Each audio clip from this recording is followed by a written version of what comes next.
अन्याय अन्याय होता है, किसी के साथ भी हो, कहीं पर भी हो, और हमें अन्याय के खिलाफ बोलना चाहिए, चाहे कोई परिस्थिति हो। सरकार हमारी है, लेकिन न्याय दिलाने की जिम्मेदारी हम सब लोगों की है।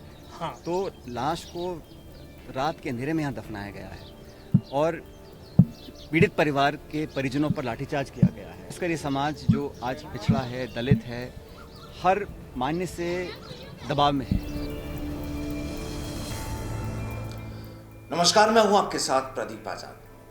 जालोर की कहानी लगता है कि ठंडी नहीं हो पा रही। दरअसल जिस तरह से टीचर की पिटाई के बाद एक बच्चे की मौत का मामला गरमाया और खास तौर पर सरकार को अपनों ने ही आड़े हाथों लिया, उसके बाद अब राजस्थान की राजनीति की कहानी में कई नए मोड़ नजर आने लगे हैं। अब देखिए, पिछले 2 दिनों में जिस तरह से सरकार के मंत्रियों और दूसरे नेताओं ने जालोर पहुंचकर जो माहौल तैयार किया, उसके बाद लगता नहीं कि मामला जल्द शांत हो पाएगा। अब एक तरफ दूसरे मंत्रियों का जालोर दौरा, तो वहीं सूबे के पूर्व डिप्टी सीएम सचिन पायलट का परिजनों से जालोर में मिलना और फिर अपना दर्द बयां करना। लगता है पायलट इस वक्त काफी गुस्से में भी है और परेशान भी है। अब उनकी परेशानी बच्चे की मौत को लेकर भी है, तो वहीं सियासी दांवपेच को लेकर भी नजर आने लगी है। चलिए पहले आपको सुनाते हैं पायलट का दर्द, फिर करेंगे आगे की बात। अन्याय अन्याय होता है, किसी के साथ भी हो, कहीं पर भी हो, और हमें अन्याय के खिलाफ बोलना चाहिए, चाहे कोई परिस्थिति हो। और हम लोग जब विपक्ष में थे, तभी आपको याद है बाड़मेर में डेल्टा मेघवाल की बच्ची के साथ जो हुआ था, उस वक्त भी हमने इसको एंड तक ले गए, उस जांच को, पड़ताल को हमने। आज भी हमारी सरकार हमारी है, लेकिन न्याय दिलाने की जिम्मेदारी हम सब लोगों की है, और मुझे नहीं लगता कि हम लोग अपनी जिम्मेदारी से बच सकते हैं। और खासकर मैं विशेष रूप से कहना चाहता हूँ, 75 साल इस देश को आज़ाद हुए हैं। जब तक हमारे दलित आदिवासी भाइयों के मन में विश्वास पैदा नहीं कर सकते कि हम बराबर के साथी हैं और आपके साथ कोई अत्याचार या कोई अपराध कर बच नहीं सकता, ये विश्वास कायम करना पड़ेगा। इसके अलावा कोई चारा नहीं है। और इस व्यवस्था को बदलने के लिए, व्यवस्था में जो कमियां हैं उसको बदलने के सरकार को काम करना चाहिए। दरअसल पायलट ने यह दर्द बयां किया जालोर में मृतक बच्चे के परिजनों से मिलने के बाद, और यहां सीधे तौर पर अपनी बातों के जरिए उन्होंने सरकार को भी आड़े हाथों ले ही लिया। दरअसल यहां अब लगने लगा है कि सीएम अशोक गहलोत और पायलट के बीच जो शीत युद्ध चल रहा है, उस पर अभी विराम नहीं लगा है, क्योंकि हाल ही में गहलोत ने पायलट पर तंज कसा था उनके बयानों को लेकर, और अब पायलट ने जिस तरह से अपनी बातों के जरिए गहलोत को आड़े हाथ लिया, उसके बाद तो कहानी कुछ उलझी हुई ही नजर आ रही है। मैं ही समझता हूँ ये कहना नाकाफी है कि बाकी राज्यों में ऐसा होता है। किसी राज्य में, किसी गांव में, किसी शहर में, किसी दलित, आदिवासी, गरीब, पिछड़े, कोई भी व्यक्ति हो जो असहाय हो, उसके साथ अगर ऐसा होता है तो उसको ज़ीरो टॉलरेंस करनी पड़ेगी।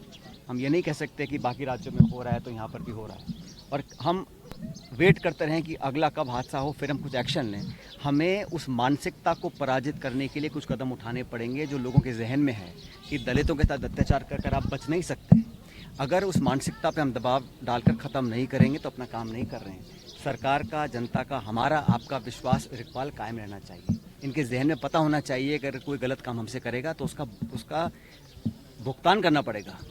जब तक वो डर और वो कानून का एक जो डर होता है जहन में, अगर वो नहीं रहेगा तो फिर इस प्रकार घटना होती रहेंगी। और हमें इसमें पूरा संकल्पित होना पड़ेगा। इसमें मैं राजनीति बिल्कुल नहीं करना चाहता हूँ, लेकिन मैं हमेशा जब भी किसी गरीब, दलित, आदिवासी के साथ अत्याचार हुआ है, हम उसका दुख बांटने हमेशा गए हैं।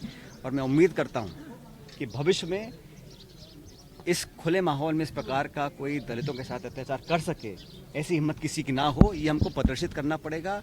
और हम सब लोग जिम्मेदार पदों पर बैठे हैं, इस सब की जिम्मेदारी है कि मिलकर लोगों का विश्वास जीता जाए, उनके मन में ये एक कॉन्फिडेंस कायम किया जाए कि इस प्रकार की हरकतों को, इस प्रकार के इंसिडेंट को हम बर्दाश्त नहीं करेंगे। आज वो बच्चा चला गया है, वो वापस ज़िंदगी में द्वारा जीवित नहीं हो सकता, लेकिन एक उदाहरण बना सकते हैं। उसको जो परिवार को मदद करनी है, जो मुआवजा देना है, जो कार्रवाई करनी है। और यहाँ पर मुझे परिवार के साथी बता रहे हैं कि जब बच्चा वापस आया उसकी लाश, हाँ। तो लाश को रात के अंधेरे में यहाँ दफनाया गया है और पीड़ित परिवार के परिजनों पर लाठीचार्ज किया गया है।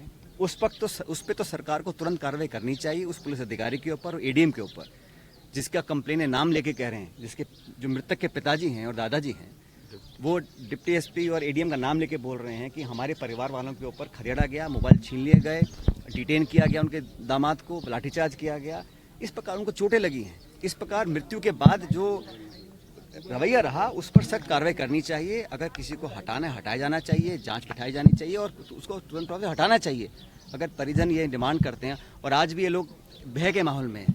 सरकार ने घोषणा करी है कि पूरी सुरक्षा दी जाएगी, पुलिस के माध्यम से चौकी लगाई जाएगी, लेकिन भविष्य में भी इनकी जान माल की सुरक्षा सरकार की जिम्मेदारी है और हमें पूरा विश्वास है कि सरकार इनका पूरा सुरक्षित रखने का बंदोबस्त करेगी। सर, तो सीधे तौर पर समझा जा सकता है कि राजस्थान में अभी सियासी लड़ाई की कहानी खत्म नहीं हो पा रही। अब चाहे ये दोनों ही नेता दिल्ली में हाईकमान के सामने चाहे जो तस्वीरें पेश करते हैं, लेकिन अपने घर पहुंचकर जिस तरह से जुबानी हमलों की बारिश यहां हो रही है, उसके बाद तो लगता यही है कि मानसून की बारिश भी शायद बेमानी है इस सियासी बारिश के बाद।